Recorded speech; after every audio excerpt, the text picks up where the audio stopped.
മഹാമാഘ മഹോത്സവത്തിൽ പിതൃക്രിയ ചടങ്ങുകൾ മൗനി അമാവാസി ദിനമായ ഇന്ന് രാത്രിയോടെ പൂർത്തിയാകുകയാണ്. നാളെ രാവിലെ 11 മണിക്ക് ഗവർണർ രാജേന്ദ്ര വിശ്വനാഥ് ഹാർലേക്കർ മഹാമാഘ മഹോത്സവത്തിന് കൊടിയുയർത്തും. രാവിലെ 8:30 സന്യാസിമാരുടെ നേതൃത്വത്തിൽ നിളാസ്നാനത്തിനും തുടക്കമാകും. കാലചക്രക്രിയ നടക്കുന്ന നിളാതീരത്ത് നിന്നും അരുൺ ആലത്തൂർ തയ്യാറാക്കിയ റിപ്പോർട്ട് കാണാം. കുംഭമേളയ്ക്ക് നാളെ തിരുനാവായയിൽ കൊടിയുയരാൻ പോവുകയാണ്. അതിനു മുൻപും ചടങ്ങുകൾ പുരോഗമിച്ചുകൊണ്ടിരിക്കുകയാണ്. മൗനി അമാവാസി ദിനമായ ഇന്ന് ഇപ്പോൾ രാത്രി വൈകിയും വിവിധ ചടങ്ങുകൾ പുരോഗമിക്കുന്നുണ്ട്. കാലചക്രക്രിയയാണ് ഇപ്പോൾ പുരോഗമിക്കുന്നത്. ഏതായാലും വലിയ ആവേശത്തോടു കൂടെ തന്നെ വിശ്വാസി സമൂഹം ഒന്നടങ്കം കാത്തിരിക്കുകയാണ് ഈ നിളാനദീ തീരത്ത് നടക്കുന്ന നദീ പൂജയും അതിൻ്റെ മറ്റ് ചടങ്ങുകൾക്കുമൊക്കെയായി. കഴിഞ്ഞ 16-ാം തീയതി മുതൽ തന്നെ പിതൃക്രിയകൾ ആരംഭിച്ചിരുന്നു. ആ പിതൃക്രിയകളിലൊക്കെ ഒരുപാട് ആളുകൾ വിവിധ ഇടങ്ങളിൽ നിന്നൊക്കെ ഇങ്ങനെ പങ്കെടുക്കുന്നതിന് വേണ്ടി ഒഴുകിയെത്തുന്ന സാഹചര്യമുണ്ടായിരുന്നു. ഇപ്പോഴേതായാലും ഈ ചടങ്ങുകൾ പ്രധാനമായിട്ടും ഇന്നിപ്പോൾ പിതൃക്രിയകൾ ഇന്ന് രാത്രിയോടെ പൂർത്തിയാവുകയാണ്. അതിനുശേഷം പ്രധാനമായിട്ടും നാളെ കൊടിയേറ്റം, അത് കഴിഞ്ഞാലുള്ള പ്രത്യേക സ്നാനങ്ങളാണെങ്കിലും അതുപോലെ തന്നെ നിള ആരതിയാണെങ്കിലും ഒക്കെ വിശ്വാസികളും അതുപോലെ തന്നെ വിവിധ നാടുകളിൽ നിന്നുള്ള സന്യാസി വര്യന്മാരുമൊക്കെ അതിൽ പങ്കെടുക്കാൻ വേണ്ടി കാത്തിരിക്കുന്ന ഒരു കാഴ്ചയാണ്. അവരെല്ലാം വിവിധ നാടുകളിൽ നിന്നൊക്കെ ഇങ്ങനെ ഒഴുകിയെത്തുന്ന സാഹചര്യമാണ്. ഏതായാലും ഒരുക്കങ്ങളെല്ലാം പൂർത്തിയായി കഴിഞ്ഞു. നിളാ നദീതീരത്ത് നമ്മൾ കഴിഞ്ഞ ദിവസമൊക്കെ കാണിച്ച കാഴ്ചകളായിരുന്നു. അവിടെ താൽക്കാലിക പാലത്തിൻ്റെ നിർമ്മാണമാണെങ്കിലും അതുപോലെ തന്നെ മറ്റ് നിർമ്മാണങ്ങളൊക്കെ പൂർത്തിയായിട്ടുണ്ട്. ഇപ്പോൾ സ്വാമി ആനന്ദവനം അദ്ദേഹം നമ്മോടൊപ്പം ചേരുന്നുണ്ട്. എങ്ങനെയാണ് ഈ നാളെ കൊടിയേറ്റമാണ്, ഇന്നിപ്പോൾ മൗനി അമാവാസി ദിനത്തിന് ക്രിയകളും പുരോഗമിച്ചുകൊണ്ടിരിക്കുകയാണ്. കേരളത്തിൻ്റെ ധാർമ്മികമായിട്ടുള്ള ഒരു ഉണർവിന് സാക്ഷ്യം വഹിക്കുകയാണ് അതിപ്രാചീനമായിട്ടുള്ള പൗരാണികമായിട്ടുള്ളൊരു വലിയ സംസ്കൃതിയെ പേറുന്ന ഈ തിരുനാവായ എന്ന ദിവ്യദേശം. ഒരു 270 വർഷങ്ങൾക്ക് മുമ്പ് ബ്രിട്ടീഷുകാരാൽ നിർത്തലാക്കപ്പെട്ട ഒരു മഹായജ്ഞം. ആ മഹായജ്ഞം അതിൻ്റെ പൗരാണികമായിട്ടുള്ള എല്ലാ പ്രൗഢിയോടും കൂടി ഉണർന്നു വരുന്ന കാഴ്ചയാണ് ഇവിടെ നമ്മൾ കാണുന്നത്. ഇതിൻ്റെ ഏറ്റവും വലിയ ഒരു വിസ്മയം, ഇത് പ്ലാൻ ചെയ്ത് സംഭവിക്കുന്നതല്ല. നമ്മൾ വളരെ ചെറിയൊരു കാര്യം ഒന്ന് തുടങ്ങി വയ്ക്കുക എന്നുള്ള രീതിയിൽ സങ്കല്പിച്ചൊരു കാര്യത്തിന് ഈ ധാർമ്മികരായിട്ടുള്ള ഭാരതത്തിലെ മുഴുവൻ ജനങ്ങളും ഏറ്റെടുത്തിരിക്കുന്നൊരു കാഴ്ച ഇവിടെ ഇന്ന് തൊട്ട്, അതായത് ധർമ്മധ്വജാരോഹണത്തിൻ്റെ ഒരു ദിവസം മുമ്പ് തൊട്ട് തന്നെ കണ്ടു തുടങ്ങുകയാണ്. ഇന്ന് ഈ കഴിഞ്ഞ 2 ദിവസങ്ങളായിട്ട് പിതൃയാനം എന്ന് പറയുന്ന, കാരണം പൂർവികരായിട്ടുള്ള എല്ലാ പിതൃക്കൾക്കും ശാന്തി നൽകുന്നതിനും ആ പിതൃക്കളുടെ അനുഗ്രഹം ഉണ്ടാകുന്നതിനുമുള്ള പ്രായശ്ചിത്ത കർമ്മങ്ങളാണ് ചെയ്തു വരുന്നത്.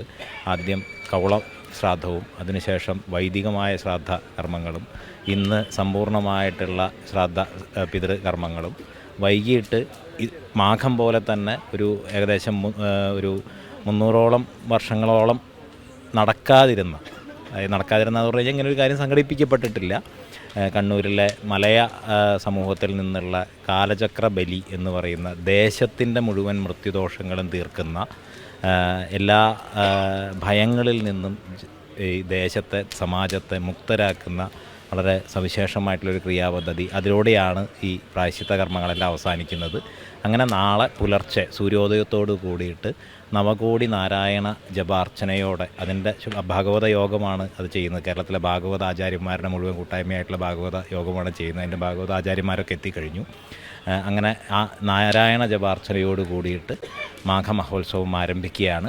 8:30 കൂടിയിട്ട് ഗായത്രി ഗുരുകുലത്തിൻ്റെ ആചാര്യൻ അരുൺ പ്രഭാകറിൻ്റെ വേദഘോഷത്തോട് കൂടിയിട്ട് ആദ്യത്തെ മാഘസ്നാനം നടക്കും. പിന്നെ തുടർന്ന് മാഘസ്നാനത്തിൻ്റെ വരുന്ന ആളുകൾക്കൊക്കെ സ്നാനം ചെയ്യാനുള്ള ഒരു വേദിയാണ്. 11 മണിക്കാണ് ഗവർണർ ഇതിന് ധർമ്മധ്വജാരോഹണം നടക്കുന്നത്. വൈകിട്ട് നിള ആരതി, ബ്രഹ്മർഷി മോഹൻജി ആരതിയോട് കൂടിയിട്ട് തുടങ്ങും. കാശിയിൽ നിന്നുള്ള ദശാശ്വമേധ ഘട്ടിലെ പണ്ഡിറ്റുകൾ നേരിട്ട് വന്ന് കാശിയിൽ നടക്കുന്ന അതേ രീതിയിലുള്ള ഗംഗാരതി നിള തീരത്ത് ചെയ്യുകയാണ്. ഇത്രയും ചടങ്ങുകളോടുകൂടിയാണ് നാളെ ഇതിന് ശുഭാരംഭം കുറിക്കുന്നത്. ഒപ്പം തന്നെ ഇന്ന് മേരു ചക്രം, ഈ നദിയുടെ മധ്യത്തിൽ രാജരാജേശ്വരിയാണ്. ആ മേരു ചക്രവുമായി ഭാരതപ്പുഴയുടെ ഉത്ഭവസ്ഥാനത്ത് നിന്ന് ഇന്ന് കാലടി ശങ്കര ജന്മഭൂമിയിലെ പ്രത്യേക പൂജകൾ കഴിഞ്ഞ് നാളെ അത് ത്രിമൂർത്തിമലയിലേക്ക് പുറപ്പെട്ടു. നാളെ രാവിലെ ഭാരതീയ ധർമ്മപ്രചാര സഭയുടെ ആചാര്യൻ ശ്രീനാഥ് കാരയാട്ടിൻ്റെയും തമിഴ്നാട്ടിലെ ആധീനങ്ങളുടെ മുഴുവൻ തമിഴ്നാട്ടിലെ സന്യാസി പരമ്പരയായിട്ടുള്ള ആധീനങ്ങളുടെ അനുഗ്രഹത്തോടു കൂടിയിട്ടും അവിടെ നിന്ന് രഥയാത്രയും പുറപ്പെടും. അത് 22-ന് ഇവിടെ എത്തിച്ചേരും. 22 തൊട്ട് അന്ന് ഗണേശ ജയന്തിയാണ്. ഫെബ്രുവരി 3 വരെ കേരളത്തിലെ എല്ലാ പരമ്പരകളിലും പെട്ട ആചാര്യന്മാർ സമുദായ ഭേദമില്ലാതെ ലിംഗഭേദമില്ലാതെ സൃഷ്ടിസ്ഥിതി സംഹാരക്രമത്തിലുള്ള ഒരു സവിശേഷമായിട്ടുള്ള പൂജാക്രമത്തിലൂടെയുള്ള മാഘ മഹായജ്ഞം ഇവിടെ നടക്കും. ഒപ്പം സ്നാനം, നിളാരതി, അങ്ങനെയുള്ള നാരായണ ജപാർച്ചന തുടങ്ങിയവകളിൽ നടക്കും.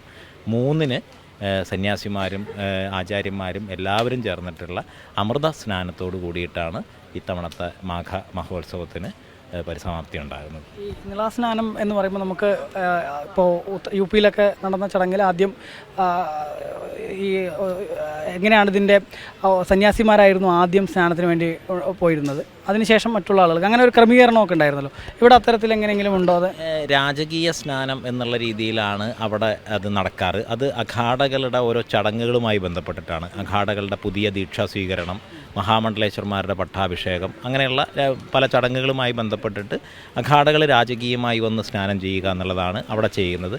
നമ്മുടെ ഇവിടെ അഖാഡകളുമായി ബന്ധപ്പെട്ടിട്ടുള്ള അത്തരം ചടങ്ങുകളൊന്നും ഈ സമയത്ത് നടക്കുന്നില്ല. അപ്പോൾ അതുകൊണ്ട് സന്യാസിമാർ ഓരോ ദിവസവും സന്യാസിമാരുടെ നേതൃത്വത്തിലായിരിക്കും സ്നാനം. പക്ഷേ സന്യാസിമാരും ഭക്തരും എല്ലാം ഒരുമിച്ച് സ്നാനം ചെയ്യുന്ന തരത്തിലാണ് ഈ വർഷത്തെ മാഘ സ്നാനത്തെ ചിട്ടപ്പെടുത്തിയിരിക്കുന്നത്. സ്നാനത്തിന് എത്തുന്ന ആളുകൾക്ക് അതിന് ഏതെങ്കിലും സമയക്രമങ്ങളുണ്ടോ, അല്ലെങ്കിൽ അങ്ങനെ എന്തൊക്കെയാണ് അതിൻ്റെ?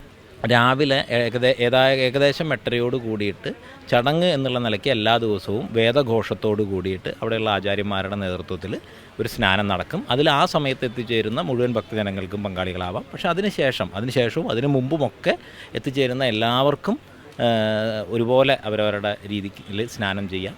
അത് ഇവിടെ ആ തീർത്ഥത്തിൽ സ്നാനം ചെയ്യുക എന്നുള്ളതിനാണ് പ്രാധാന്യം.